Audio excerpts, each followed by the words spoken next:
Attendez, mais c'est une dinguerie. Attendez, mais c'est une rêve d'Oda en fait. Zoro à la base, il devait être dedans. Finalement, il est dans l'équipage de Luffy.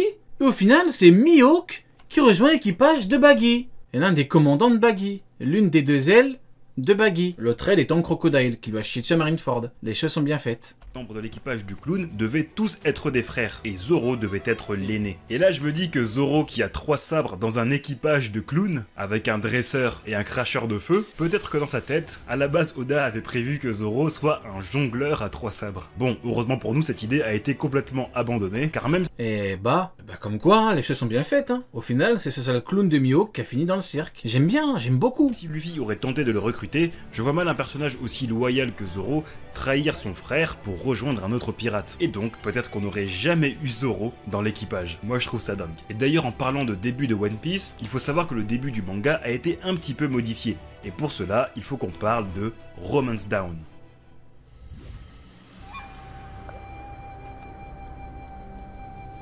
L'arbre affreux du démon. Tout à l'heure, j'ai parlé d'un manga qui s'appelle Romance Down. En gros, il s'agit là des premières versions de One Piece. Il y a la version 1 et la version 2. Là, on va s'intéresser à la version 1, car dans cette version, on a une différence avec le manga actuel. Dans le chapitre 1 de One Piece, on a donc Luffy qui mange son fruit du démon, et Shanks qui lui dit de le recracher, car manger un fruit du démon signifie perdre sa capacité à nager. Or, dans Romance Down, lorsque Luffy mange le fruit du démon, Shanks lui dit qu'il a mangé un fruit provenant d'un arbre. C'est du Kirou, ça. À la base du Kirou, il avait pas de bandeau. Pour Shanks, il a la même gueule, hein. À fruit du démon, et que ce fruit, le Gomu Gomu no Mi, se réincarnerait tous les 50 ans. Oui, à la base, Oda comptait révéler dès le chapitre 1 qu'il y a un arbre sur lequel poussent les fruits du démon, et que le Gomu Gomu no Mi reviendrait tous les 50 ans. Et du coup, je trouve ça fou parce que je me dis, pourquoi Oda a décidé de retirer cela du manga? Vous le savez, les fruits du démon. Lucky Flou, Lucky Pou. Les démons sont un mystère central du monde de One Piece. Leurs origines, leur création, tout nous est encore flou. Ce n'est que récemment, après 26 ans de parution... Non, c'est une très très bonne décision. Comme ça lui laisse le temps de pouvoir gérer la vraie histoire et les vraies révélations vis-à-vis des fruits du démon. Donc c'est une excellente idée. Que Vegapunk de laisser le mystère pour pouvoir gérer au fil du temps. nous donne quelques pistes, mais on n'a pas encore d'explication claire. Et donc peut-être que... Vegapunk n'empêche qu'elle flop sur Egghead. On pensait qu'il allait nous donner des réponses et tout. Il a fait quoi? Il donne des théories, des hypothèses. Incompris. Je l'aime bien Vegapunk, hein. Au fil des chapitres, j'ai appris à le kiffer. Mais quel flop avec les fruits. Alors là... Grâce à ce vieux travail d'Oda oublié, on sait que plus tard dans l'aventure, un arbre à fruits du démon sera révélé. Et concernant le cycle de réincarnation des fruits du démon, on sait que dans One Piece, lorsqu'un détenteur meurt, son fruit du démon se réincarne. Et vu le temps que cela a pris à Doflamingo pour retrouver le fruit de Ace, on sait que le cycle ne se fait pas en 50 ans. Et même sur Punk Hazard, on avait vu le fruit du démon de Smiley se réincarner juste après la mort de l'animal de compagnie, le Caesar Clown. Mais rappelez-vous qu'un des membres du Korosei avait dit que les fruits du démon de type Zoan ont leur propre volonté. Peut-être que plus tard dans One Piece, on apprendra que le fruit de Nika ne réapparaît pas. T'abuses, on sait que les fruits sont issus des rêves. Non, c'est pas sûr. C'est pas sûr, il a exposé une théorie, Vegapunk. C'est pas une certitude. Et connaissant Oda, même s'il y a du vrai, t'as peut-être 2% de vérité dans ce qu'il a dit. On n'a pas la vraie révélation par rapport au truc. Pas immédiatement, expliquant pourquoi le gouvernement mondial n'a jamais réussi à mettre la main... Parce qu'Oda, il travaille comme ça, de toute façon. Hein. C'est pas Vegapunk dans ces conditions-là qui te donne toutes les révélations. Dessus. Et peut-être que finalement, ce fruit du démon réapparaîtrait bien tous les 50 ans. En tout cas, le fait de ne pas avoir fait cette révélation dans One Piece permet de garder ce mystère intact. D'ailleurs, plus tôt, je vous ai dit qu'il y avait 2 versions de Romance Down. Et sachez que la version... Non, l'un des moments les plus fous dans OP, c'est quand Barbe Noire a mangé le deuxième fruit. Enfin, quand il a obtenu les pouvoirs de Barbe Blanche. Pendant 10 ans, on te dit, t'as qu'un fruit, t'as que les pouvoirs d'un seul fruit. Il arrive avec son gros cul et il fait quoi? Il prend les pouvoirs, et c'est pas n'importe quel pouvoir, hein, c'est les pouvoirs de Barbe Blanche. Le mec qui arrive à Marineford, Pengoku a dit on peut perdre. C'est un truc de fou furieux. 2 de Romance Down est juste totalement différente L'un des moments les plus fous, tu te remets dans le contexte de l'époque, tu pètes un câble, parce que maintenant c'est devenu normal. Car dans ce manga, Garp est un pirate, oui, Garp le héros de la... Il aurait dû être pirate, hein. Il aurait peut-être eu une meilleure fin, regardez. Il a voulu suivre la marine, les Tenryubito, il a fini comment? Avec un trou dans le ventre. Marine est un pirate, et c'est Garp qui donne le chapeau de paille à Luffy. Eh ouais, Garp. Ce qui a marqué la vie de Garp, C'est une succession de choix désastreux. Hein. On va pas refaire toute sa vie, mais malheureusement, ou heureusement, c'est une réalité. J'expliquerai pas pourquoi Oda a fait ce changement parce que c'est vraiment une histoire longue, et encore une fois, tout cela je l'explique dans ma vidéo sur l'auteur. Mais sachez que les arcs modifiés dans One Piece, il y en a vraiment pas mal. Notamment un des arcs les plus importants jusqu'à ce jour, l'arc Alabasta. Ouais, non, laisse les hommes faibles à la marine. Non, il est pas faible non plus. Non, mais moi, je suis pas aussi méchant. Non, en vrai, il est... Non, sans blague et tout. Garp, il est fort. Mais le problème, c'est qu'il ne bat personne. Il n'arrive pas à faire mouche dans la mesure où il n'arrive pas à te mettre KO. Vous voyez, dans le contexte du coup de Shiryu, vous voyez, dans ce contexte-là, tu te prends le coup d'épée de Shiryu dans le bide. T'es énervé. T'es venu pour sauver Kobe. Kobe a failli mourir. Normalement, tu donnes tout. T'es là, tu le mets KO. C'est finito. Malheureusement, non. On souffle, quoi. Dans le contexte de Pizarro qui allait fumer tout le monde, normalement, tu le bats. Il l'a pas battu. Donc, je dirais pas qu'il est faible, mais... c'est compliqué. Voilà, c'est compliqué. Et si tu me dis que pour toi il est faible, je te comprends. Et elle ne parle même pas de son endurance, de sa résistance, quoi. C'est... un coup d'épée, regardez le ciel, quoi. Commençait déjà à faire ses prières, le frérot. Un coup d'épée. On parle pas de... Shiryu n'a pas fait sa technique finale. Non, non, c'est un coup d'épée, il regardait le ciel, quoi. Il n'en pouvait plus. Et une patate. Un coup d'épée et une patate. Le changement dans l'arc Alabasta est vraiment spécial. Pour la comprendre, il faut retourner en 1999. À l'époque, le manga était dans l'arc Whiskey Peak, l'île du Baroque Works, truffée d'assassins. Vivi était membre de cette organisation sous le nom de Miss Wednesday. À ce moment-là, Oda a son arc en tête, pour un an plus tard. Il a ses personnages prévus. Il a le cardio à Dadan. Son déroule. Il a le cardio d'un bandit des montagnes, Garp. Etc. Ah, c'est une dinguerie, un coup d'épée, une patate, t'es inerte, il y a un problème là. À moins que tu me dises que Shiryu, c'est... Vous voyez? À moins que tu me dises que même moi j'ai sous-estimé Shiryu, Tout est bon. Et faut savoir que dans cet arc Alabasta, il n'y a pas de Nefertari Vivi. Et là vous vous dites, Alabasta sans Vivi, c'est juste pas du tout Alabasta oui. En fait. Bah oui, je sais pas ce que l'auteur avait prévu de base, mais ce sont ces mots dans le 21e logbook de One Piece. En gros, les logbooks de One Piece sont des condensés de plusieurs tomes, un peu comme les éditions colossales de Shingeki no Kyojin. Et donc dedans, l'auteur dit qu'il avait déjà prévu son arc Alabasta. Et c'est au moment où il a décidé pour la première fois Miss Wednesday et les cheveux détachés, au chapitre 110, qu'il a trouvé qu'elle avait un look de princesse, et a donc décidé de faire de Miss Wednesday la princesse du royaume. Toute l'intrigue après ce chapitre tourne autour de Vivi. Ça me paraît bizarre ça. Toute l'intrigue de l'arc, qui était à ce moment-là l'arc le plus important d'OP, pour l'époque, tourne autour de Vivi, et c'est quand il a dessiné Vivi en train de combattre qu'il a dit ce serait la princesse. Alors là... d'Alabasta. Dites-vous... Peut-être qu'il voulait faire notre princesse du coup. Voilà. Que toute l'histoire... Et du coup, il avait prévu qu'il la rencontre autrement. L'histoire de Vivi actuelle s'échouer sur un changement de coiffure. Et franchement, merci Yoda. Parce que c'est un choix qui a totalement changé One Piece. Vivi a... Mais c'est une dinguerie. Je comprends pas du coup. Devait rencontrer Vivi autrement alors. Tu étais avec l'équipage sur Little... Mais c'est s'enchaîner rapidement quand elle a dit je suis. Bon, bah écoutez... Garden et sur Drum, le lecteur... Voilà, l'inspi il a eu sur le moment, hein. C'est une dinguerie. Attache à ce personnage. Non, ça doit être pareil pour Garp, hein. Garp, quand tu as mis Galaxy Impact, peut-être qu'il savait pas que Shiryu allait le planter comme une merde comme ça. Et Shiryu l'a planté et Garp s'est chié dessus, hein. Il y a des moments où t'as juste le début, la fin de l'arc. J'ai dit Garp va se faire chier dessus, comment je ne sais pas. J'ai dit bon bah Shiryu va faire un truc d'amiral et puis il l'a planté et puis c'est chié dessus, hein. C'est possible, hein. Jusqu'au dernier moment où on pense qu'elle va rejoindre l'équipage. Le mec il ramène toujours tout à Garp.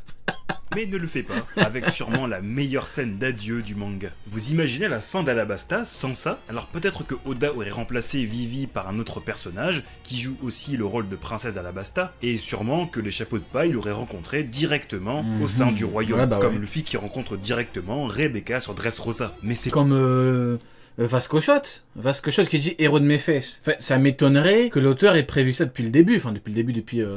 Je pense que c'est quand il a dessiné Vasco Shot, vous voyez, des fois, le truc, c'est sur le moment, t'as de l'inspi, boum, tu lui chies dessus. À Marineford, de mémoire, il y a que vous... Peut-être qu'il y a d'autres moments, mais il y a que Barbe Blanche qui a mal parlé de Garp. Il a dit... Et encore, il a été respectueux, quoi. Il a dit... Ce n'est qu'un vieux soldat. En gros, il a pas non plus chié dessus, quoi. Donc, tout Marineford, il y a personne qui lui chie dessus. Il arrive sur la ruche... T'as Vasco Shot, il lui dit héros de mes fesses. Et bah, c'est formidable. C'est pas pareil. Vivi, maintenant, on la considère comme une Mugiwara. Pas les cas. Alors merci Oda d'avoir eu cette idée, mais c'est pas fini. L'antagoniste principal de l'arc Alabasta est Crocodile. Il me faut une figurine de Vasco Shot, rien que pour ça. Il me faut trop une figurine de Vasco Shot, je sais pas si ça existe, mais il m'en faut une.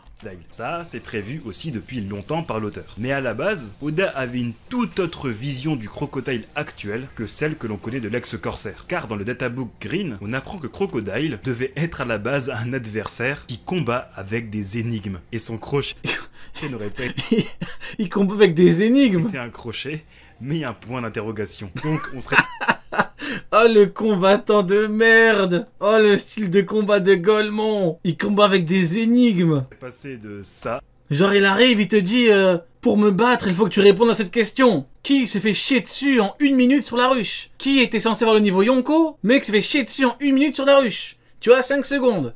Genre tu dis Garp il a perdu. C'est ça Crocodile à la base. Eh ben heureusement qu'il a changé hein. Qui était censé avoir le niveau Yonko mais qui n'a pas réussi à battre le terrible Avalo Pizarro. Garp. Oh merde, je suis mort. Qu'est-ce que c'est que ça?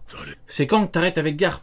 Je l'ai dit frérot. J'arrêterai avec Garp le jour où ça ne me fera plus rire. Ça me tue toujours de rire. Donc peut-être que d'ici 1, 2, 3, peut-être 6 mois. Mais pour l'instant ça me fait rire. Gros bâtard. Pour l'instant, rions, mon ami. À une sorte de mélange. Enfin, niveau Yonko, il bat pas Pizarro, quoi, un petit peu de sérieux. Niveau Yonko, tu tombes en 35 secondes. Non. Non, je vais jamais m'arrêter, frérot. Je vais jamais m'arrêter. Entre Baggy et Arlong. Alors oui, on comprend la thématique des énigmes et de la mythologie égyptienne qu'on retrouve dans cet arc. L'auteur voulait s'inspirer de l'affrontement entre Oedipe et le Sphinx, que Oedipe a réussi à vaincre en résolvant son énigme. Mais je pense que ça a été un bon choix de partir. Ouais, c'est mieux. Logia du sable qui combat avec crochet, poison, la totale. Ouais, c'est beaucoup mieux. Sur un antagoniste qui offre un vrai combat. Le fait que Luffy ait perdu 2 fois contre lui de façon violente, ça fait comprendre au lecteur que Grand Line, c'est du sérieux. Je dis pas qu'on doit avoir que des adversaires comme Crocodile ou Doflamingo. La preuve, Kaido est différent et ça a été parfait. Mais pour une fin de saga, il fallait terminer sur un combat plutôt épique.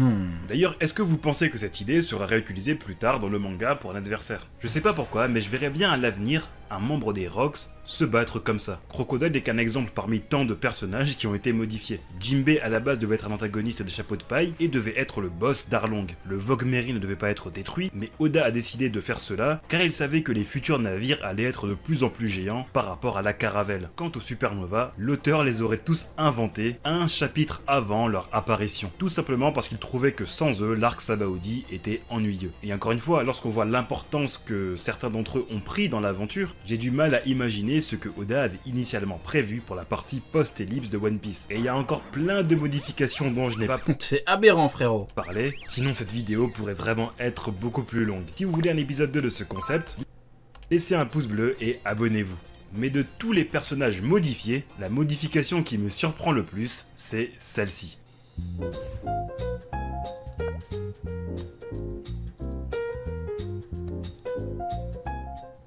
Oui, tout comme Nami, le Sanji actuel a radicalement changé de ce que Oda avait prévu à la base. Déjà pour commencer, vous le savez peut-être, mais le prénom Sanji n'était pas le premier choix de l'auteur, car à la base, Sanji devait s'appeler Naruto. Et on peut comprendre car ce nom signifie les tourbillons, parfait pour les sourcils de Sanji. Alors pourquoi le nom a changé? C'est tout simplement parce qu'au moment d'introduire Sanji dans le manga, on est en 1998. Alors que le chapitre 43 doit introduire le cuisinier du baratier, Oda sait que dans... Ils sont là les deux goats. Ils sont là. Kishimoto, Oda, c'est eux les vrais patrons. Quelques mois, un autre manga commencera sa sérialisation dans le Shonen Jump. Évidemment, je parle de Naruto. Oda a donc changé le nom de ce personnage pour que ça ne porte pas à confusion entre le cuisinier et le ninja de Konoha. Mais si vous pensez qu'à la base Naruto c'est lui, bah vous vous trompez totalement. C'est parce qu'en réalité, à la base, Naruto c'est lui. Oui, c'est donc la première idée de ce que... Ah, on va dire la vérité, il a du flow. Bon, il ressemble quand même pas mal à... Il me fait penser à quelqu'un. C'est dans Wanted, non? Bon bref, il a du flow. Combattant avec 2 pistolets, c'est pas mal du tout. Et d'ailleurs, en combattant très fort avec du pistolet, avec de l'arme à feu, t'as quand même Yasop. 3e commandant de Shanks, c'est pas déconnant. Donc, même pas, t'as Ben Beckman. Beckman combattant avec pistolet, qui a le niveau, en tout cas qui a le poste, de second Yonko. Donc, au niveau de la puissance et tout, voilà, t'as ce qu'il faut pour atteindre, voilà, de très haut niveau. Maintenant, je préfère quand même un Sanji qui combat au corps à corps. que devait être Sanji Petite préférence quand même pour Sanji qui met des tatanes avec ses pieds, des moutons, des... quand même. dans la tête de Oda. Alors je sais pas comment il a changé d'avis entre deux, mais au lieu d'un combattant au corps Ouais, à regardez, ouais, ça a trop de flow. Les flammes sur les jambes, ça a beaucoup trop de flow. corps, on Et puis même, t'as déjà Yasop et Beckman avec des pistolets. Même Lukiru, tiens, il a un pistolet, donc... est plutôt sur un cow-boy qui se bat avec 2 pistolets. Certains Il ressemble à Xavier, comédien amateur. Mais qu'est-ce que tu racontes? d'entre vous Qu'est-ce que tu racontes, frérot? connaîtront peut-être ce personnage, car c'est le portrait craché de Gil Bastard, le personnage principal de Wanted. Ah bah voilà. Bah voilà, donc c'est ce que je vous disais. Il me faisait penser à quelqu'un dans Wanted, bah du coup voilà. Mi-manga dessiné par Eiichiro Oda à 17 ans. Alors pourquoi un tel changement? Personnellement, je trouve que le style de combat Il est sorti un prénom de je sais pas où, il a dit Xavier, comédien amateur. au fusil est un peu sous-exploité dans One Piece. À part Izo, je vois pas d'autres personnages qui combattent avec des fusils. Peut-être que Ben Beckman se battra de la sorte. À mon avis, Bah ouais, Ben Beckman et Yasop, hein, de combattants au gun, donc tu peux atteindre, mais bon, honnêtement, en termes de combat, souffle quoi. On souffle de fou. Sanji, c'est le combat avec des pistolets, c'est pas un style de combat de fou pour OP, hein, faut être honnête. Hein. si Sanji ne se bat pas comme ça, c'est parce que dans One Piece, les fusils, pistolets et canons ont cette connotation plutôt négative. Ouais, même c'est gaze. Voilà pourquoi Ben Beckman, je pense qu'il aura quand même d'autres trucs. Hein. Il va pas se limiter à ça, parce que sinon c'est gaze un peu. Hein. On dit dans One Piece, on peut survivre à tout. Une bombe, un éclair, Parce que Shot utilise de gun. Ah ouais, Marineford. un train qui nous percute, du magma qui arrache la tête, mais jamais à des balles de pistolet. Blague à part, c'est une façon de vaincre un adversaire qui va plutôt bien aux antagonistes cruels. On ne verra jamais un Mugiwara vaincre un personnage en lui tirant des balles. Même quand Franky bat quelqu'un, c'est souvent par un gros coup de canon. Pareil pour Usopp. Imaginez juste les bagarres entre Zoro et Sanji, mais cette fois avec des balles. Vous voyez, c'est plus du tout la même chose. Ouais, et puis même un mec qui combat avec des guns, si tu combats pas, si t'as pas un style de combat au corps à corps, c'est nul. Ça enlève tellement de trucs au personnage, non, ce serait extrêmement naze. Hein. Heureusement qu'il a changé d'avis d'ailleurs. Hein. Peut-être Koda avait prévu de faire de base Sanji un chasseur de primes, tout comme Zoro au début. Mais encore une fois, si tu veux vraiment savoir plein de détails sur Oda et son histoire, alors je te conseille cette vidéo-là sur l'auteur de One Piece. Et tu verras qu'à quelques détails près, One Piece aurait pu ne jamais exister. Bon, bah écoutez, pas mal du tout, hein. Très bonne vidéo.